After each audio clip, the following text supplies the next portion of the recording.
لله نحمده ونستعينه ونستغفره ونعوذ بالله من شرور أنفسنا ومن سيئات أعمالنا من يهده الله فلا مضل له ومن يضلل فلا هادي له أشهد أن لا إله إلا الله وحده لا شريك له وأشهد أن سيدنا محمدا عبده ورسوله لا نبي بعده اللهم صل وسلم على حبيبنا وقدوتنا محمد وعلى آله وأصحابه ومن سار على نهجه ودعا بدعوته وجاهد في سبيله إلى يوم الدين أما بعد فيا أيها المسلمون أوصيكم وإياي بتقوى الله وقد فاز المتقون وقد قال الله تعالى في كتابه الكريم أعوذ بالله من الشيطان الرجيم بسم الله الرحمن الرحيم يا أيها الذين آمنوا اتقوا الله ولتنظر نفس ما قدمت لغد واتقوا الله إن الله خبير بما تعملون صدق الله العظيم. Ma'asyiral muslimin sidang jemaah sekalian rahimakumullah. Puji dan syukur marilah sama-sama kita berserahkan kepada Allah Subhanahu wa taala setiap saat. Seperti setiap saatnya pula Allah memberikan nikmat dan karunia-Nya kepada kita tanpa batas. Salawat dan salam semoga tercurah kepada manusia terbaik yang Allah turunkan ke muka bumi. Beliau adalah Nabi Muhammad SAW, pembawa risalah yang terakhir, Nabi dan Rasul yang terakhir, dan sekaligus memberikan contoh bagaimana caranya mengaplikasikan dan mengimplementasikan risalah yang dibawanya. Dan ternyata risalah ini dengan keterbatasan sarana dan prasarana kehidupan umat manusia telah terbukti mampu merubah peradaban umat manusia yang sebelumnya dikenal dengan masyarakat jahiliyah yang kehidupannya kacau tidak tertata menjadi masyarakat madani yang modern, yang tertib dan rapi, bahkan disegani. Dan ajaran ini akhirnya menaklukkan dan diikuti oleh bukan saja bangsa Arab, tapi belahan-belahan dunia tunduk kepada ajaran yang dibawa oleh Rasulullah SAW secara mayoritas. Meskipun belakangan ini kita cukup prihatin, dari 7 miliar umat manusia di dunia ini, penduduk muslim atau yang beragama Islam kurang lebih 1,6 atau 1,7 miliar. Sebenarnya jumlah ini adalah jumlah yang tidak sederhana, jumlah yang cukup besar. Bahkan kalau kita melihat perkembangan pemeluk agama yang dibawa oleh Rasulullah SAW di negara-negara yang dulunya minoritas seperti negara-negara Eropa, perkembangannya di atas 100%. Justru kebalikannya di negara-negara dunia ketiga. Kalau bapak-bapak coba berkunjung ke beberapa negara itu, maka di beberapa negara tertentu di Eropa itu, gereja-gereja yang banyak berubah menjadi masjid. Dan itu penuh.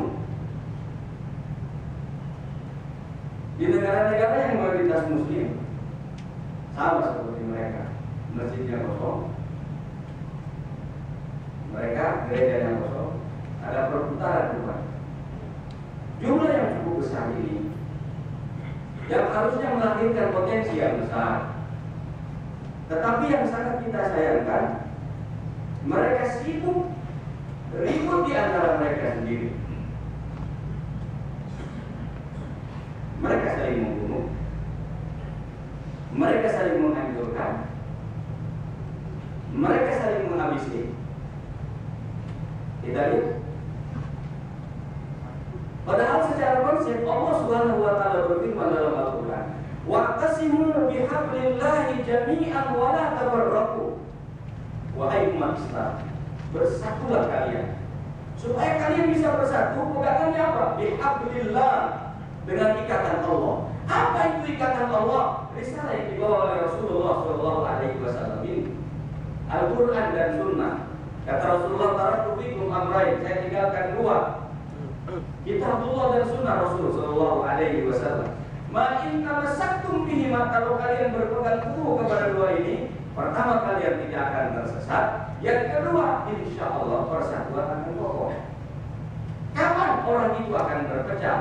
Ketika orang tidak berpegang baik dengan Quran dan Sunnah ini.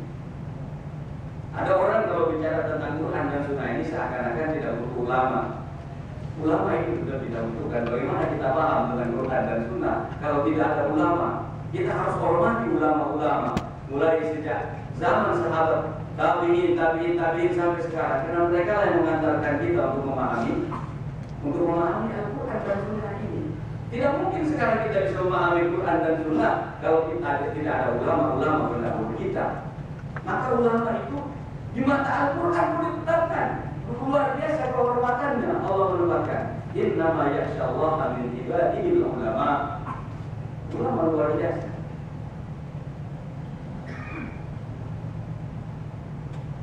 Tapi ketika Al-Quran dan kitabullah dan Sunnah ini mulai ditinggalkan, mulai tidak dipahami, inilah sumber permasalahan.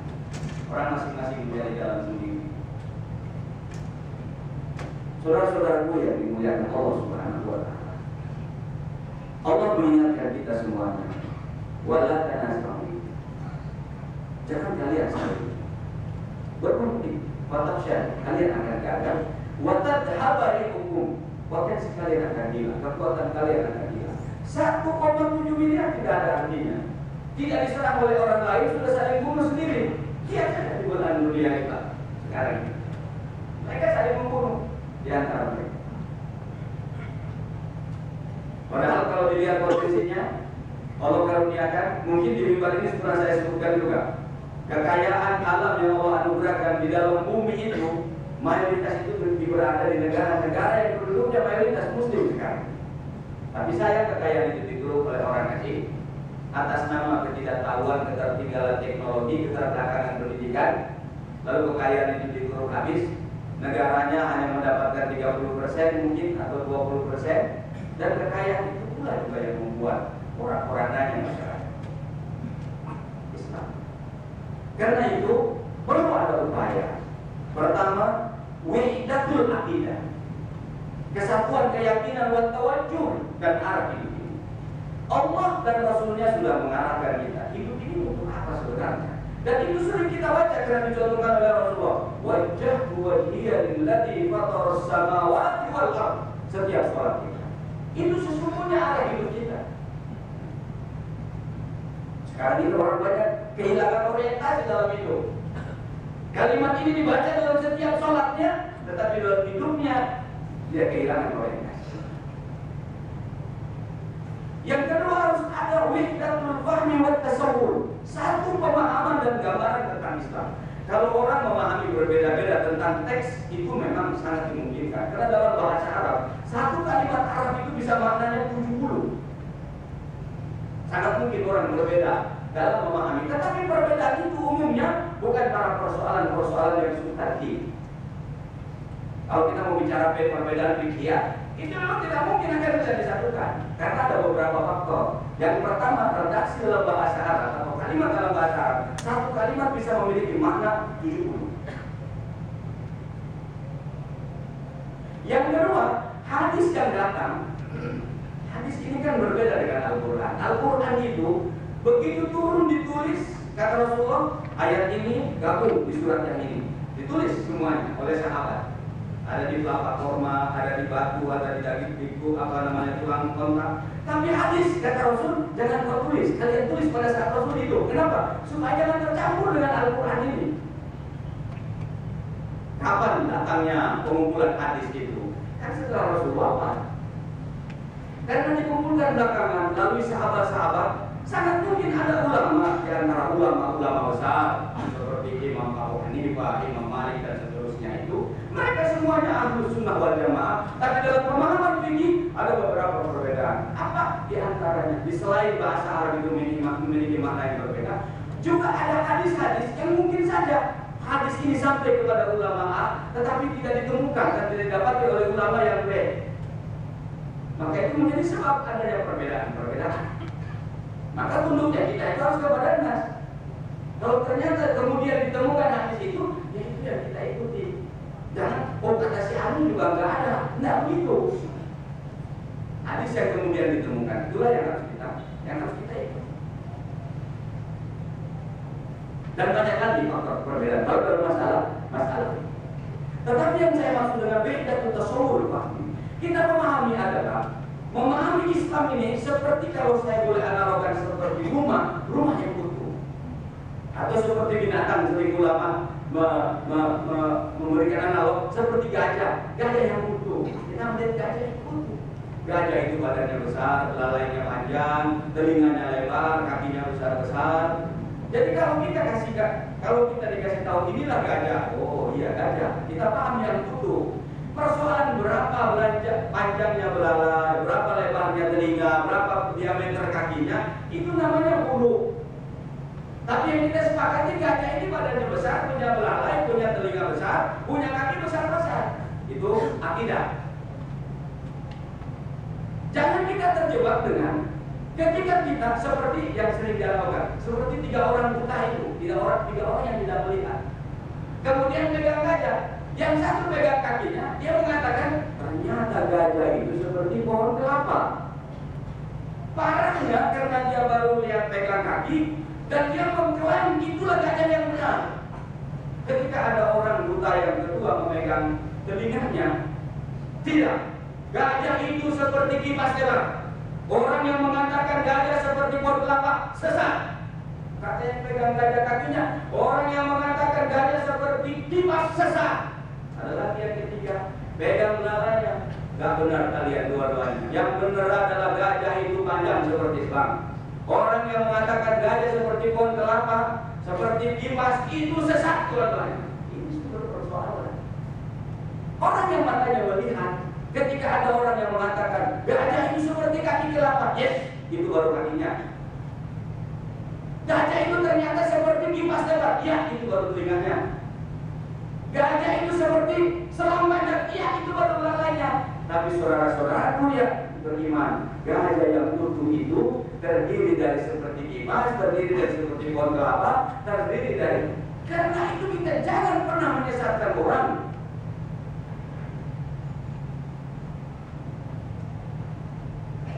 Islam ini rahmatul alamin. Kita dakwahkan Islam yang indah dan mulia ini dengan cara yang indah, dengan cara yang menarik. Jangan dakwahkan Islam dengan seperti dua kali neraka saja. Beda sedikit pemahaman neraka loh. Memang neraka punya ngomong kita. Ngomong kita aja warisan kadang-kadang kita tidak dapat, apalagi kita mau bagi-bagi sama orang. Ini penting. Jadi kita harus memahami Islam ini utuh. Pendalamannya itu namanya kajian. Makanya dalam dunia akademik ada fakultas ini, ada ini, ada ini. Itu untuk mendalami berapa diameternya kaki gajah itu, berapa lebarnya itu kuping gajah, berapa itu panjangnya lah. Tapi kita paham dulu ini gajah. Kalau kita sepakat di situ, tidak perlu ada yang kita konflik, tidak perlu ada yang saling menyesatkan.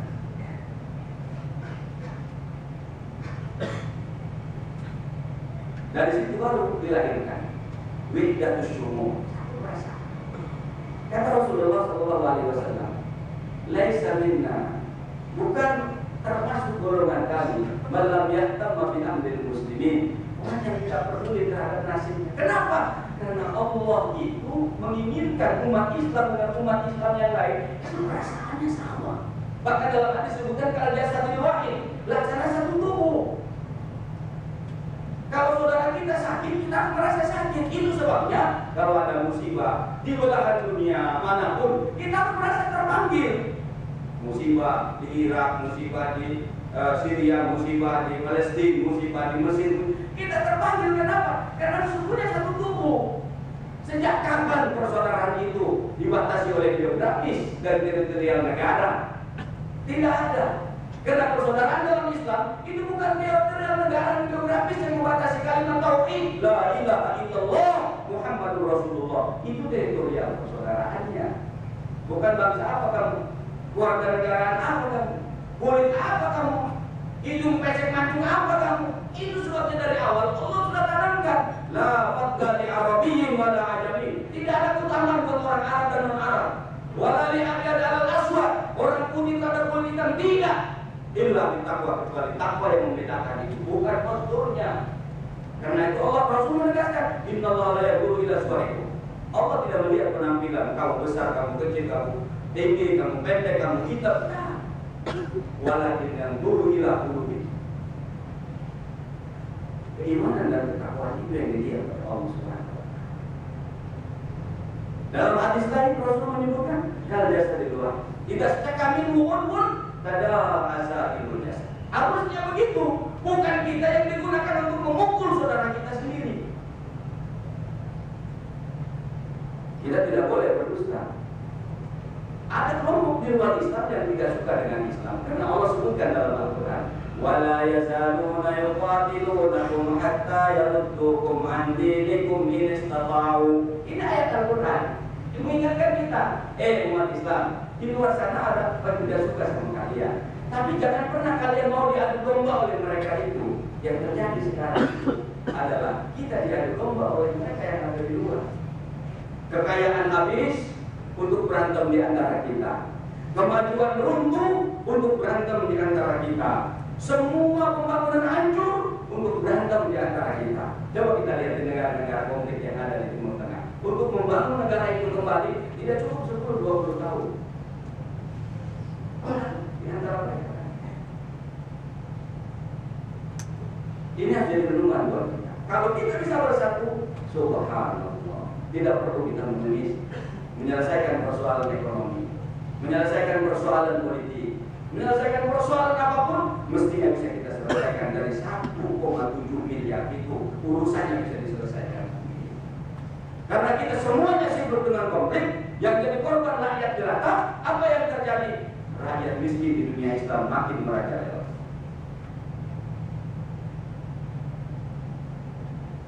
Akhirnya untuk membangun sarana ibadahnya saja kita harus teriak-teriak di jalan. Sudah jadi pun sarana ibadahnya, coba di sini alhamdulillah karena perkantoran bersih ini. Coba Bapak intip di luar perkantoran, berapa masjid dan musola yang kita konflik di antara pengungsi. Ini problem yang sangat serius. Jangankan ngurus negara, umat Islam ini, ngurus musola saja konflik. Kalau imam ini datang, imam yang satu saya mau jadi imam dia. Coba perhatikan ya. Di sini tidak ditemukan karena ini masjid kantor. Coba lihat di masjid perkampungan. La haula wala quwwata illa billah. Dan ini harus kita selesaikan. Ini tanggung jawab kita bersama. Bagaimana caranya kita bisa mewujudkan wa'tasimu bihablillahi jami'an wa la tafarraqu. Inilah keindahan yang harus diciptakan oleh kita semua. Kita punya keinginan ya, kita punya emosi ya. Tapi kita dituntut untuk mengelola keinginan dan kemampuan yang tidak bertabrakan. Kalaupun terjadi perbedaan paham, kita harus cari kesamaan. Jangan cari perbedaan. Ada istilah yang menarik dari para ulama-ulama. Nata'awan lima itabakna. Kita saling tolong menolong, bekerja sama pada persoalan-persoalan yang kita sudah sepakat. Buat nata'awan lima itabakna. Dan kita saling pengertian pada persoalan-persoalan yang kita belum sama, pemahaman yang belum sepakat. Tapi di situ harus saling menghormati, bukan saling konflik perbedaan pemahaman. Barakallahu li wa lakum bil Qur'an wa nafa'ani wa iyyakum bima fihi min al-ayati wa dzikril hakim wa taqabbal minni wa minkum tilawatahu innahu huwas samiul alim fastaghfiruhu innahu huwal ghafurur rahim.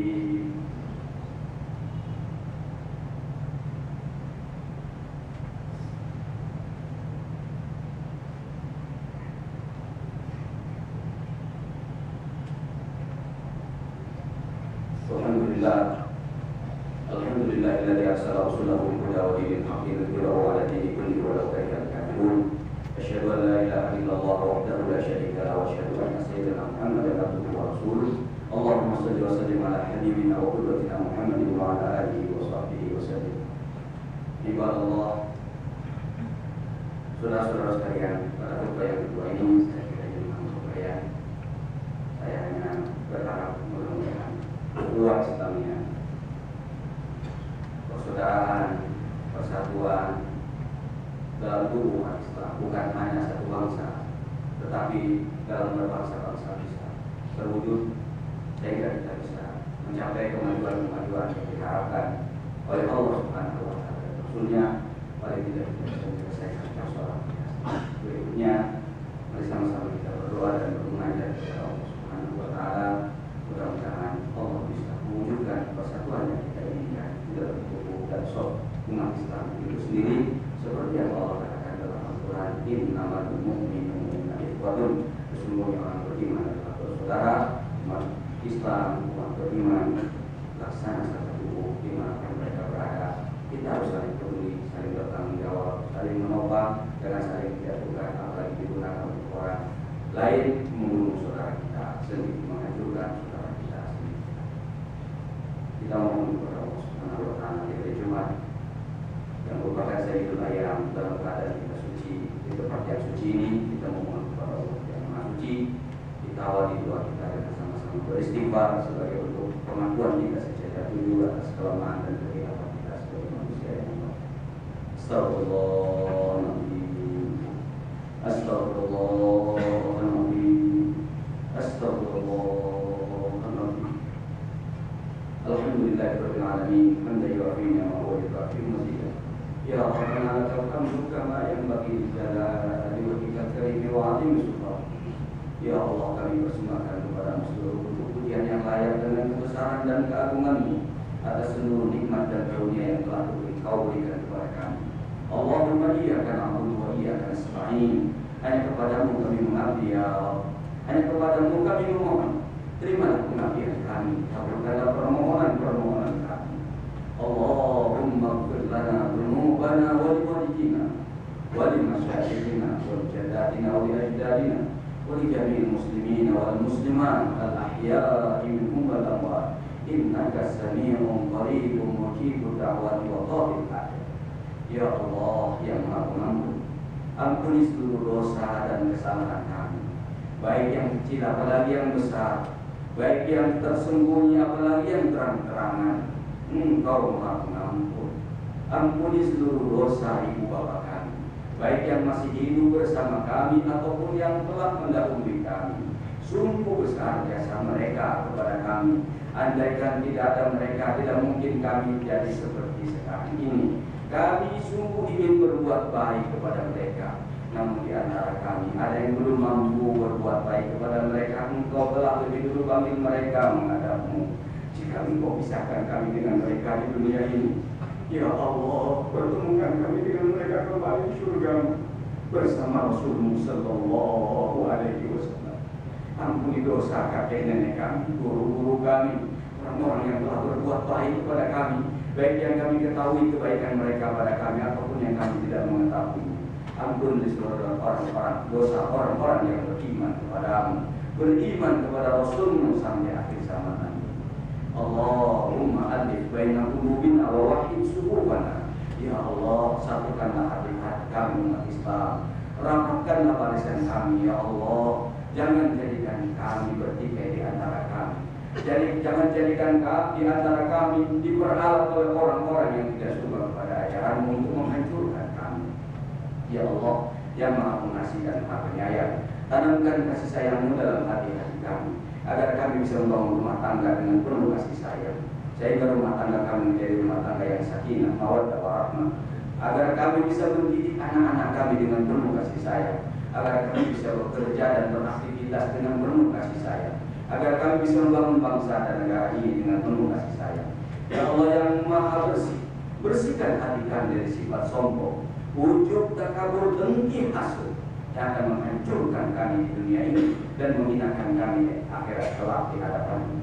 Ya Allah, Ya Rahman, Ya Rahim, Rabbana hab lana min azwajina wa dhurriyyatina qurrata a'yunin waj'alna lil muttaqina imama.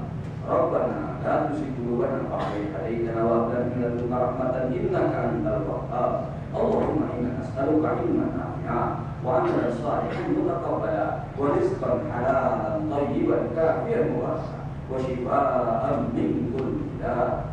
Allahumma ansuril Islam wal muslimin. Allahumma ansuril mujahidin fi kulli makan wajma' kalimatahum 'alal haqqi bi rahmatika ya arhamar rahimin. Allahumma ahlik a'da'aka a'da'adi wa awanahum wa syaddid shamlahum wa masjid jamahum wa zalzil aqdamahum wa alqi fi qulubihim rabbana ala kulli syai'in qadir.